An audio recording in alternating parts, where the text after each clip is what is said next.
Kianza unasema? Imeshaanza. Jamani tunampa msaada. Tuko hapa panaitwa wapi hapo?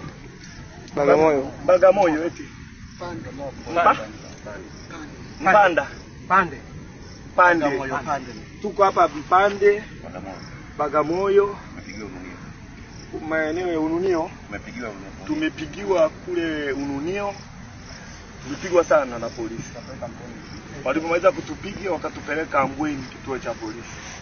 Wamekaa na sisi pale karibia masaa matatu, wakatuambia ingieni kwenye gari. Masaa manne wakatuambia ingieni kwenye gari. Tumetuingiza kwenye gari, wameanza safari.